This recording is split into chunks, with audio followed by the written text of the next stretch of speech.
Hi, it's Tim Hagen from Progress Coaching, and welcome to another episode of Coaching Conversations.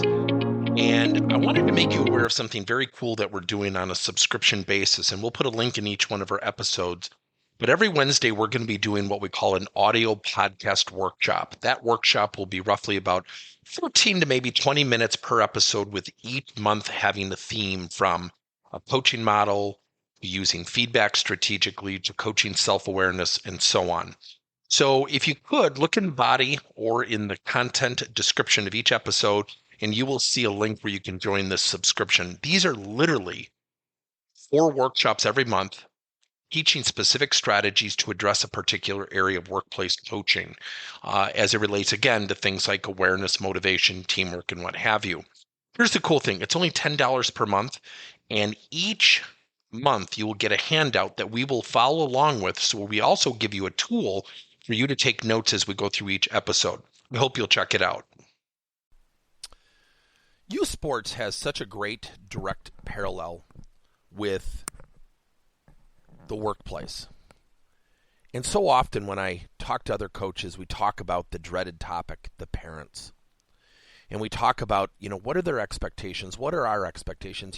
Where did they go wrong?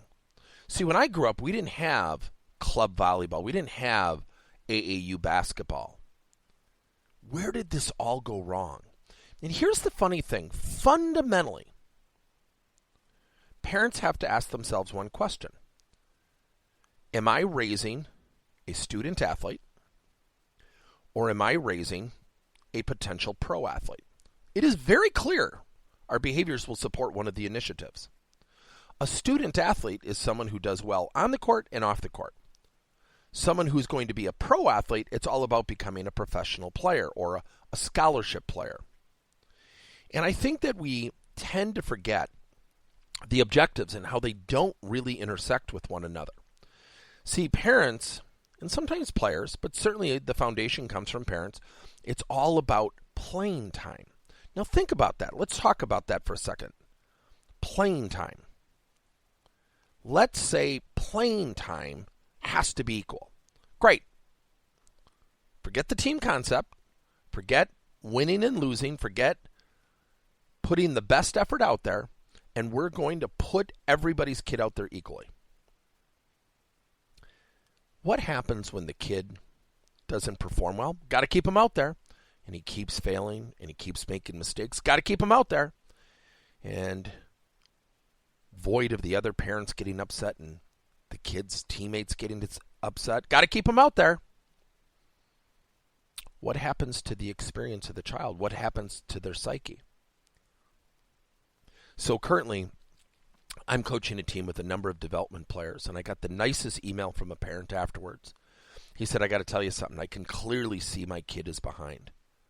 I'm not worried about playing time. I'm worried about, is he getting better and is he having fun? I said, you are the first parent in years I've gotten an email like this. That is the number one thing we need from youth sports. Are our kids getting better? And are they having fun? Are they having a good experience? The same thing holds true in the workplace. The number one motivational factor in a study done at Harvard a few years ago by a professor by the name of Teresa Amable, she wrote a book called The Progress Principle. 76%, almost 8 out of 10 people, employees, said they were at their most motivated state when they were progressing. It wasn't reward, it wasn't recognition, it wasn't money, it wasn't playing time. Think of that. So now, let's look at the opposite view. If you, as a parent, and we get this comment all the time, well, we're paying a lot of money. So are your fellow parents. So let's just open it to the highest bidder. Let's just be transparent and say, well, we're going to have an auction for playing time.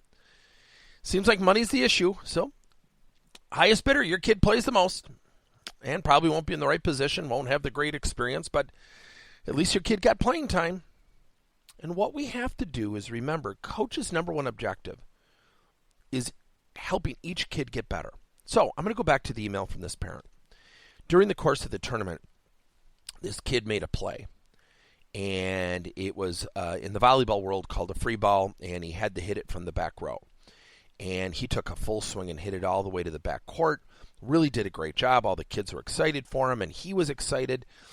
And the parents had referenced that play, and I said, I have to tell you, do you know the first week he couldn't have done that? He wouldn't have come close to the net, more or less hit it on the other team's back court. He said, really? And I said, no. I mean, I'm not making fun of your son. He could not have gotten the ball to the net. He said, I am shocked. And I said, that's okay. That's our reality. But I go back to two things. Is he getting better? And is he having a good experience? He said, Coach, he's having a great experience. I said, great. When you see the next tournament, you're going to see a difference.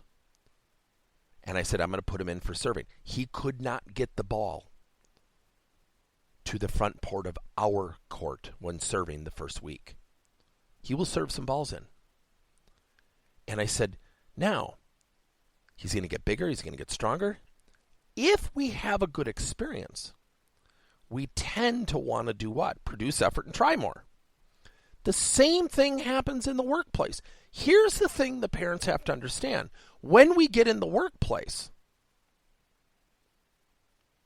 can't you kind of pick out the employees where they had people kind of pave the path for them?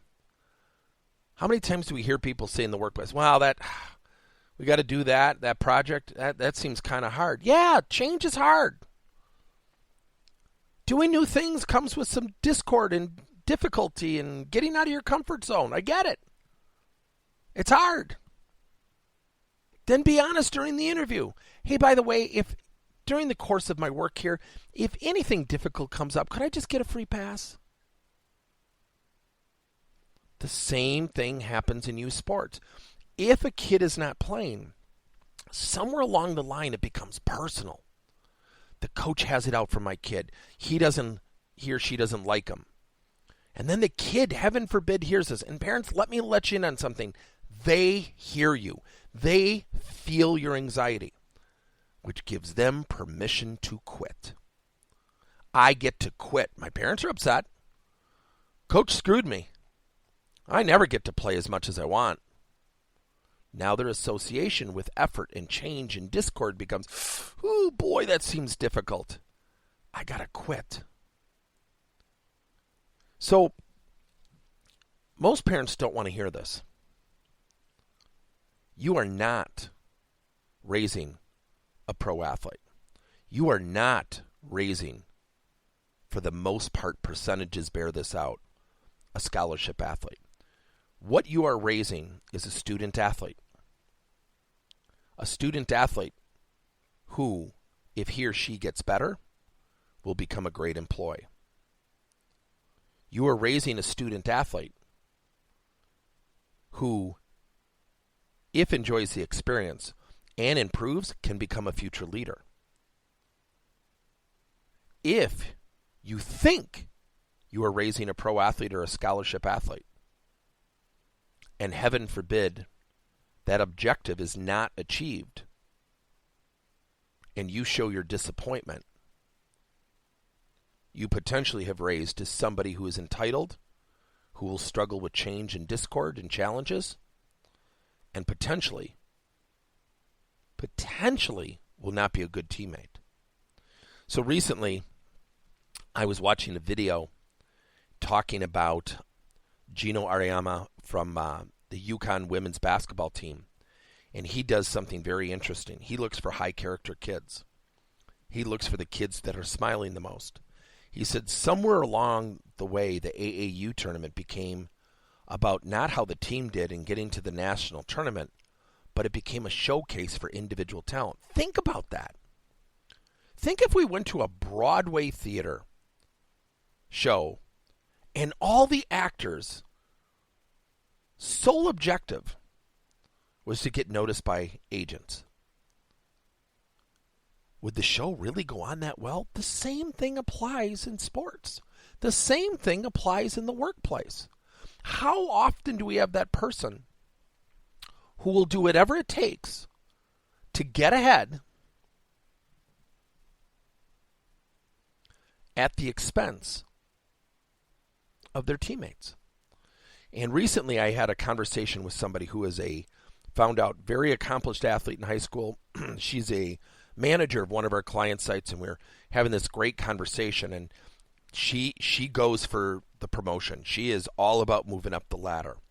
And I made a comment to her, and I said, I want to have a conversation with you. You're up on that pedestal, right?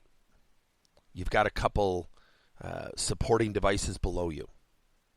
And as you go up that pyramid, for lack of a better description, it gets thinner up there. There's not as many of you. Would that be a safe statement? She said, yeah. I said, okay. I said, when you go up that ladder, what do you need from the people that are looking up at you? She did not hesitate, to her credit. She goes, trust, hard work, support, and she went on and on and on. I said, okay. On your path upward, have you knocked a few people over? Have you stepped on a few people? Have you kind of maybe bullied them out of the way a little bit? She started to laugh. I said, what's so funny? She said, yeah, I think I have done that now that you ask. And I said, so those people are the ones holding up those supporting poles and top of the, holding you up in the air. Do you think they want to support you? And she just went dark red. And I said, where does this come from? She said, well, I was a star athlete in high school. And she started talking about herself. And I said, let me share something with you. And I want you to just digest this. Don't react, because you're going to feel very defensive. And I get it. You just epitomized a lack of leadership. I asked you about your high school and your sports experience. You never once mentioned the team. You never once mentioned how much you enjoyed it. You just admitted very transparently, which I give you a tremendous amount of credit, that you wanted to move up the ladder. And you potentially did it at the expense of some other people. Now you need their trust. You need them to follow you. You need them to be the best they can be. So I'm asking you emotionally, behaviorally, do you think they want to do that for you? And I said, and you turned red.